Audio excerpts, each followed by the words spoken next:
Hi friends, అందరికీ నమస్కారం. Welcome back to our channel. నేను మీ సుజాత. ఈరోజు మొలకల పెసులతో పెసరట్టు ఎలా చేసుకోవాలో చూద్దాం. దీనికోసం ఒక గ్లాసు బియ్యం, మినపప్పు 50 గ్రాములు, ఒక స్పూన్ మెంతులు తీసుకొని బాగా కడుక్కోవాలి. నేనైతే ముందే చేసి పెట్టుకున్నాను మొలకలు.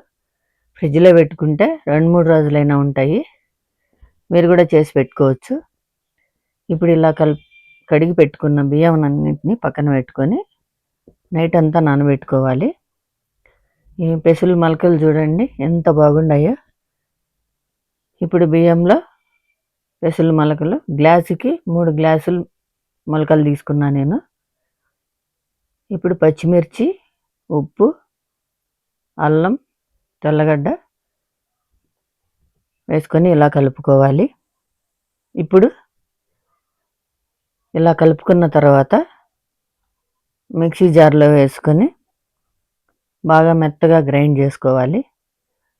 ఈ పెసులు తినడం వల్ల మనకు ఎంతో ఆరోగ్యం. మీరు కూడా ట్రై చేయండి. చాలా తొందరగా కూడా చేసుకోవచ్చు. ఇలా గ్రైండ్ చేసుకుని ఒక గిన్నెలోకి తీసుకోవాలి. ఒక 1 అవర్ ముందే గ్రైండ్ చేసి పెట్టుకోవాలి. ఇప్పుడు మిక్సీ జార్ తీసుకొని గ్రీన్ చట్నీ చేసుకున్నాం. పుట్నాల పప్పు, శనగగింజలు కొన్ని, పచ్చిమిర్చి, చింతపండు, తెల్లగడ్డ, కొత్తిమీర, కొంచెం సాల్ట్ వేసుకొని నీళ్ళు వేసుకొని ఇలా గ్రైండ్ చేసుకోవాలి చట్నీని.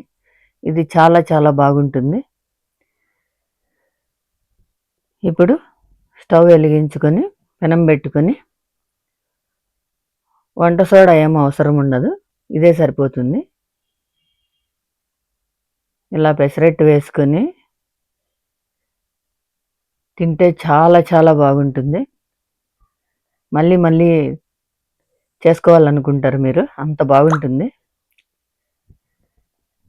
ఇప్పుడు ఇలా కొంచెం ఆయిల్ వేసుకొని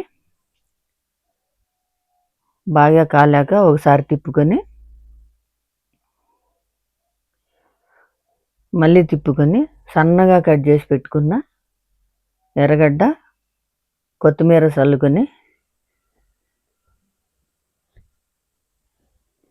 చట్నీతో సర్వ్ చేసుకుంటే ఎంతో టేస్టీగా ఉండే పెసలు మొలకలు పెసరట్టు రెడీ. మీరు కూడా ట్రై చేస్తారు కదా, చేసి చూడండి. చాలా చాలా బాగుంటుంది. మళ్ళీ మళ్ళీ తినాలనుకుంటారు మీరు. అంతే అండి, ఎంతో టేస్టీగా ఉండే పెసలు మొలకలు పెసరట్టు రెడీ.